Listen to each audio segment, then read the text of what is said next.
आज मी बनवल्यात मस्तपैकी खमंग टेस्टी कुरकुरीत अशा फुगलेल्या छानपैकी मसाला पुरी। ह्या मसाला पुरी तुम्ही चहासोबत किंवा नाश्त्यासाठी खोबऱ्याची चटणी शेंगदाण्याची चटणी असेल त्यासोबत खाण्यासाठी, भाजी केली असेल बटाट्याची त्यासोबत लागतं, किंवा प्रवासात नेण्यासाठी मुलांना शाळेमध्ये डब्यात देण्यासाठी खूप छान हेल्दी आणि टेस्टी पुऱ्या आहेत। तिकडे बघू शकता इतक्या छान अशा खमंग हेल्दी पुऱ्या तयार होतात। तर चला बघूया आपण ह्याला लगेच झटकेपट लागणारं साहित्य आणि ह्याला बनवायची कृती। तर त्यासाठी आपल्याला एका बाउलमध्ये सगळ्यात पहिलं 2 वाटी गव्हाचं पीठ घ्यायचं।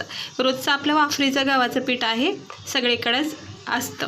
तर आपण काय करायचं, 2 वाटीच्या अंदाजाने इथे गव्हाचं पीठ घ्यायचं। आता गव्हाचं पीठ तुम्ही आवडीनुसार कमी जास्त घेऊ शकता, म्हणजे जेवढ्या क्वांटिटीमध्ये करायचं तितकं। आता मी इथं थोड्या करणार आहे नाश्त्यासाठी, त्यामुळं मी 2 वाट्या घेतल्या। त्यानंतर अर्धी वाटी इथं मी रवा वापरते। रव्याने पुऱ्याला खूप छान क्रिस्पीपणा, कडकपणा भरपूर वेळापर्यंत टिकतो, त्यामुळे मी रवा टाकला आहे।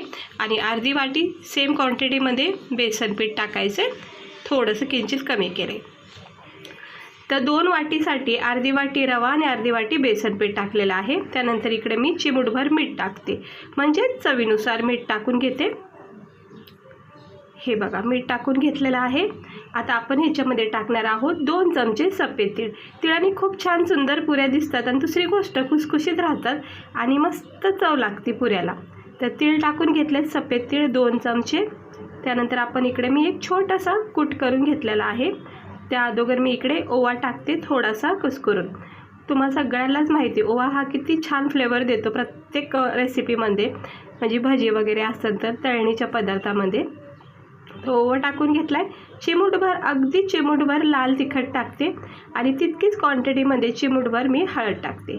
हे बघा सुंदर असा पुऱ्याला रंग येतो, नाही तर आपल्या पुऱ्या कशा सफेद सफेद वाटतील, म्हणजे इतक्या सुंदर असा रंग येणार नाही, त्यामुळे थोडीशी हळद टाकते। आणि मी थोडंसं कूट केला 2-4 पाकळ्या लसूण, जिरे आणि हिरव्या मिरच्या। हिरव्या मिरच्या 2च घेतल्यात, कारण की इकडे मी लाल तिखट थोडं वापरलेलं आहे। हे बघू शकता 2-3 हिरव्या मिरच्या, लसणाच्या पाकळ्या आणि अर्धा चमचा जिरे टाकलेत। याने इतका छान स्वाद बसतो ना पुऱ्याला, मस्तच वाटतं खायला। आता आपण काय करायचं, कढाईमध्ये मी तेल तापत ठेवले ना, त्यामधलंच थोडंसं अर्धा 1 चमचा तेलाचं मोहन आपण याच्यामध्ये टाकून घ्यायचं। ह्याने सुद्धा पुऱ्याला खूप क्रिस्पीपणा येतो, भरपूर वेळापर्यंत खुसखुशीत राहतात पुऱ्या। हे बघा असं मिक्स करून घ्यायचं, कारण गरम आहे, लगेच हात नाही लावायचा याला। चमच्याच्या सहाय्याने सगळं साहित्य हे तेलामध्ये मिक्स करून घ्यायचं। मस्त पुऱ्या आहेत, तुम्ही झटकेपट करू शकता। आता हे सगळं मिक्स झालेलं आहे तेल। आता हे चमच्याला जे पीठ लागले ना ते सगळं काढून घेते आणि हाताने आता चोळून घ्यायचं। लगेच पाणी टाकायचं नाही, थोडा वेळ जरा हाताने याला मिक्स करून घ्यायचं। हे असं हलक्या हाताने याला चोळून घ्यायचं, अगदी प्रेमाने नाजूक असं छानपैकी याला असं मुठीमध्ये बंद होईल ना इतकं याला चोळून घ्यायचं।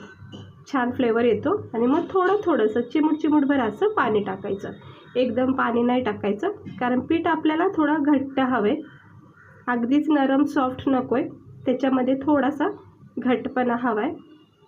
हे बघा सगळं पीठ असं मळून घेते मी, एकजीव करून घेते। आता हे सारं पीठ व्यवस्थित मिक्स मळून घेते, छानपैकी असं नरम सॉफ्ट करून घ्यायचं। हे इकडे बघू शकता, हे असं मस्तपैकी हे मसाला पुरीचं पीठ असं मळून घ्यायचं। थोडा वेळ असं मळून घेतलं की छान नरम पडतं पीठ। परत एकदा प्लेटमध्ये काढून घ्यायचं, 2 मिनटं ठेवून द्यायचं पीठ, आणि मग परत हे असं थोडंसं सुकं पीठ टाकून, जर पीठ खाली चिटकत असेल तरच टाका। हे बघा मस्त आता हे पीठ मी मळून घेते, नरम करून घेते। आता हे पीठ आपलं तयार झालेलं आहे।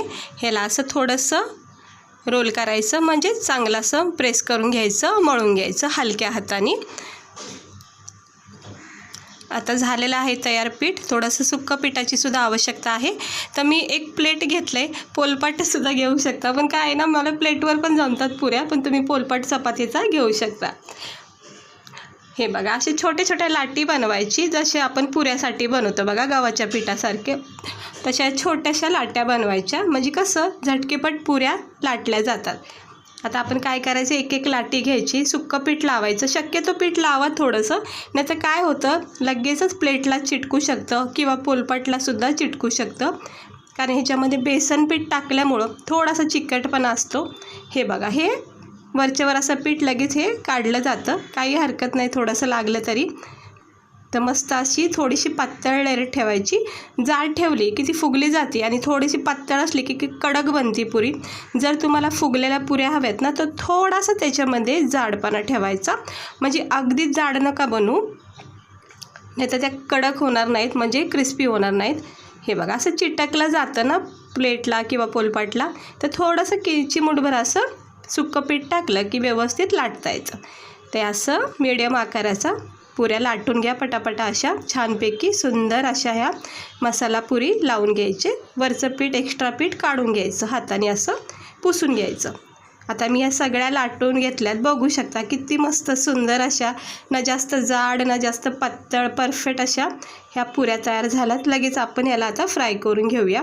पातळ ठेवली ना मस्त पुरी फुगती, आणि एखादी जर जास्तच पातळ झाली तर मग ती कडक होती. तर ह्याच्यातली एक तरी कडक होणार आहे मला माहिती आहे. हे बघा, आता गरम तेल केलं आहे आणि थोडासा मीडियम गॅस केला आहे. गरमागरम ह्या पुऱ्या तयार करायच्यात आता आपल्याला.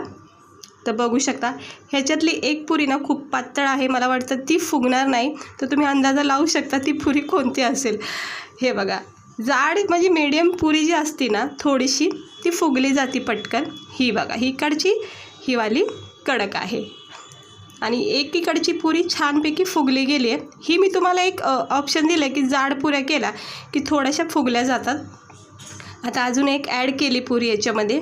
कढाई तुमची लहान मोठी जशी असेल त्यानुसार तुम्ही पुऱ्या इथे ॲड करा. आता माझा हा पॅन थोडा छोटा आहे, त्यामुळं मी इथं 2-3 पुऱ्या टाकल्यात. तर पाहू शकता किती मस्त आपल्या पुऱ्या ह्या फुगल्या गेलेल्या आहेत. खमंग टेस्टी क्रिस्पी अशा ह्या मसाला पुरी. हे असं थोडंसं प्रेस करायचं पुरीवर, म्हणजे फुगली जाते लगेच. पाहू शकता तुम्ही कशी पुरी आपली फुगत चालली आहे. मस्त सुंदर वाटतात ना पुऱ्या, असं वाटतं लगेच खावा. म्हणजे नॉर्मल पुऱ्यापेक्षा ना ह्या पुऱ्या खूप खमंग असतात, कारण आपण याच्यामध्ये भरपूर फ्लेवर टाकलेले असतात. आता ही जी कडक पुरी आहे ना पातळवाली, ती काढून घेते, आणि दुसरीसुद्धा फुगलेली पुरी काढलेली आहे. हे बघा, मस्त झाल्यात. आता अजून 1-2 टाकून घेते. असं थोड्या थोड्या पुऱ्या टाकून फ्राय करून घ्यायचं. तर तुम्ही पाहू शकता आता ह्या पुऱ्या सगळ्या फुगणार आहेत, कारण ह्या थोड्याशा जाडसर आहेत. हे बघा, असं थोडंसं हलक्या हाताने चमच्याच्या साहाय्याने पुरीवर प्रेस केलं ना तर लगेच फुगती पुरी. तुम्ही फक्त बघत राहा. हे बघा कसा पुरीला लगेच याच्यामध्ये अशा गुबगुबीत छान अशा पुऱ्या फुगल्यात. बघा किती सुंदर दिसतात आपल्या पुऱ्या, ह्या मसाला पुऱ्या. आणि ही सुरुवातीची ही छान भाजली आहे, ही काढून घेते. ह्या अशाच पुऱ्या आपण सगळ्या भाजून घ्यायच्यात आणि मग गरमागरम प्लेटमध्ये सर्व करायचं. चहा बनवायचा, चहाबरोबर इतक्या मस्त लागतात ह्या पुऱ्या. चला आता मी बनवून घेते सगळ्या पुऱ्या, जेवढ्या प्लेटमध्ये मी काढल्या होत्या तेवढ्या. पाहू शकता मस्त झालेल्या आहेत पुऱ्या आपल्या.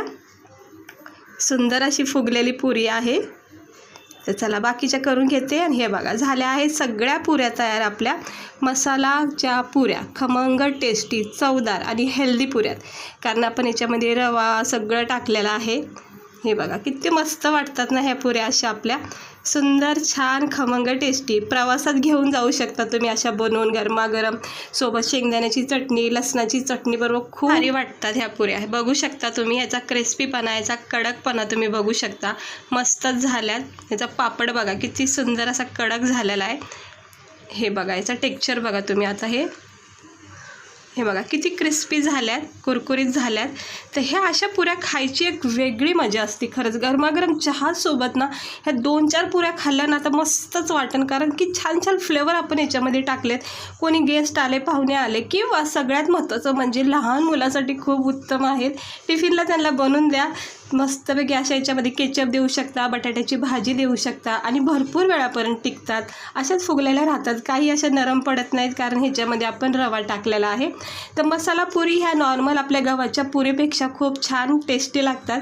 तर लगेच झटकीपट बनवून बघा. खूप सोपी रेसिपी आहे. आवडली असेल तर लाईक करा, चॅनलला सबस्क्राईबर करा.